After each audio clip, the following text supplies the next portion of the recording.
And welcome everybody. Don Giannetti here, lighting-essentials.com and project52prosystem.com. Today we're looking at some photographs, food images to be exact, taken during a workshop that we did a year ago. Right after, a little more than a year ago, right after we were quarantined back in 2020, I offered a free workshop, and it was a learning workshop, so people could not only have fun making photographs, but learn something. In this assignment, they were told to set up one lighting scheme and then change the point of view of the camera. Top down, natural 40 degrees angle to the food, and oblique, so shooting straight across at it. It turns out that the light changes when you change the point of view. Isn't that interesting? But most people don't think about it. So you do this exercise and you'll see how the light changes when you change the angle to the light with your camera. Okay, we're going to start off here with a shot by Bob Royer. The top shot you can see is what we call an oblique. He's coming straight across at the food. And the bottom shot is a top down or a lay flat. Look at the way the light plays on the rim of the oranges here. Now he has a fill here for this this grapefruit, but when we go to the top down, the grapefruit doesn't have anything to reflect. So the light, while pretty, is in need of something for this juicy orange to reflect. Get a little bit down here from the top of the light here. Let's take a look at Bob's lighting scheme. This is where he's getting a little bit of light. So he's using a very large, bright light to the back. Now this could be strobe, this could be window light, I don't remember at this point. But a very large light to the back, I think it is a window. And then white cards to fill in. Let's go back and look at the shot. You see how that's working? Here's our big reflector on the top here. Over here we're not really seeing the reflector in the front of anything. We're seeing it on the rim of the oranges. And it gives kind of a different look, you know? Just a different look to the light all in all. It's really, really interesting. Just change up the camera angle. You change up everything. Carmen Blake gave us this beautiful shots of pomegranates. Here she's looking down slightly at the pomegranates, just slightly down at it. And the light, while looking very good, is not nearly as exciting as the light below, where we're shooting straight across the pomegranates, right into the light. So up here is, nice shot of the pomegranates. And down here, something with a whole different feel to it. You can see the texture is so amazing in this shot because the light is just scraping over the top. How did she do it? Well, she used a scrim with an octa behind it and a big fill over the top and shot right into the light. So this is the light source back there. The white surface and the light source, there's somewhere back here, there's a horizon where the surface meets the background, but it's all blown out, so we can't see it, and that's just fine. In the bottom shot, she's actually shooting straight into that scrim with the softbox behind it. The light to the top opens up all of these areas here, so it's a way of creating ambience. Look at that light again. This light hitting the top creates the ambient, while the light in the back is brighter than what's hitting the reflector. Always a couple of fill cards to keep those sides lit up, but a really, really beautiful shot by Carmen Blake. Dot Ward. Straight down on these tomatoes and obliquely to the tomatoes, and nothing changed. The light did not change. What changed was the angle of the camera to the light. And look what it does. In this particular shot, we see the softbox itself, the light she has above it, we see that right here. It's right there in the top down. It's on the top, on the one where we're oblique to it. It's on the edge of the tomatoes, the angle. But look how the lettuce changes. Look how that leaf of lettuce is dark green. We have a dark surface here. When we're shooting straight down and that light's straight above us, we're front lighting the leaf and we're front lighting the tomatoes, and there's not as much color. There's nothing wrong with either one of these shots. It's not a right or a wrong. It's just a little bit different. And we can see here how the light to the top coming down is direct front lighting to the camera. The camera's shooting straight down, the light is coming from the same angle as the camera, where when we're shooting obliquely to it, she's down on the ground shooting straight across at it, no light is hitting the background, so the background's going dark. It's this little black card here that she lifted up for that shot. Background's going dark, and the light is not reflecting off the board back to the camera. And here, the light is reflecting off the board, making the board bright, back to the camera. Angle of incidence, angle of reflection. Over here, the light is not bouncing towards the camera, the reflection. It is just lighting up the surface, and it changes the color. Angle of incidence, angle of reflection. When we're down here, angle of incidence, angle of reflection does not come back to the camera. It goes right back up to the light, so we don't see it. Changes the color and the texture and everything of what it's around.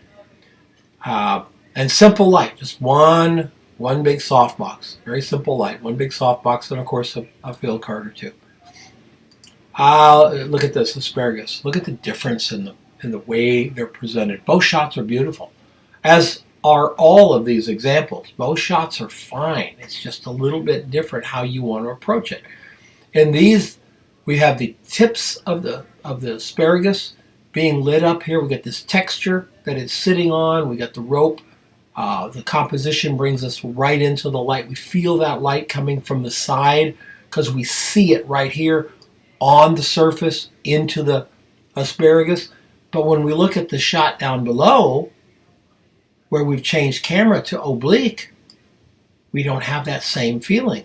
Now we see all of the asparagus lit up here. Now she did change asparagus's position, and that changed the image quite a bit as well. But you see how the light doesn't have that hard left feel to it like it does over here. And the lighting, of course, quite simple. A scrim in front of a window, a whiteboard, and a blackboard to the back, even in this one, which helps create some contrast up here in the asparagus. In this next shot by Kit Ishimatsu, we can see these tomatoes. Beautiful shot of the tomatoes. They're nicely lit. It's a nice composition. They look good. We see texture up here. And then we lowered the camera down, and we get a different look to the tomatoes all the way around. The flat look from this lighting position is very graphic. We see all the circles. We come down with the camera, and now we don't see nearly as much of the plate. We're really presenting that first tomato. So that either shot is fine. Either shot is fine. One just looks different than the other. And here's how Kit did it. Big light to the back. Camera angled slightly for the bottom shot. Camera coming straight down from the top for the top shot. Let's look back again. The light is way up here. It's a big light source. Big light source. So it's a lot of light back here. And then we're seeing how that light plays highlight and dark reflection, shadow reflection on these tomatoes, where everything here is coming from the angle of the light. This is a fun experiment to do, and I would recommend you all do it when you get a chance. Just set up one light source, one light setup, if you want to use the word. Set up a light setup. There you go. And then try your camera angle. You can certainly then go, wow, I really like this angle. How can I move the light to get this better from that other point of view? Well, now you know what the angles are between camera and light. And there you go. Set it up. Nina Graves did this beautiful shot with the potatoes. Now, in this particular case, going straight down is a side light situation, and this one is a backlit situation. So we still have great color in the vinegar, And the pepper looks good. The color is a little richer here than it is here because we've changed the angle to the light. And what is her light? The simplest light you could get, just shooting through a window. Just get that window light. Beautiful photograph. Really, really simple light. So try this. Try getting up. Maybe you don't have a big set of lights. That's okay. Just get up in the morning, set some stuff up by the window, practice your camera angles, top, side, straight across, or oblique. Top, side, oblique. What's happening with the light? It's really a lot of fun, and you learn a lot. Teresa St. Marie, you can see the difference. We have some highlights in the top of this. I think this is like flan or something. I don't know if flan has garlic in it, so we're going to go with the soup. So we can go a few highlights here because we're shooting straight down. Look how the light lights up the ginger and the garlic. Isn't that pretty through here? She lowered the camera angle from a flat lay to what we call the normal angle for food, that sort of 35, 45 degree angle in here, looking across at it, and now we pick up so much more highlight. We also pick up a little bit of a change to the way the garlics present here.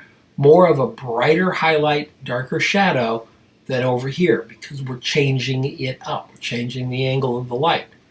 How did we do it? Well, she took a big scrim and a video light, put the video light behind the scrim, put the set over here, and shot this way into it. So the light is actually behind the soup here, and she got the different angles in it. So this is something that I think you should play with, something that you could explore, is to set up one light, something like this light here, and then get next to it and play with it. Just have fun with it. Create whatever designs you would like to create and learn from doing. All right, well, thanks everybody for coming along. Listen, if you like this kind of content, hit the like button.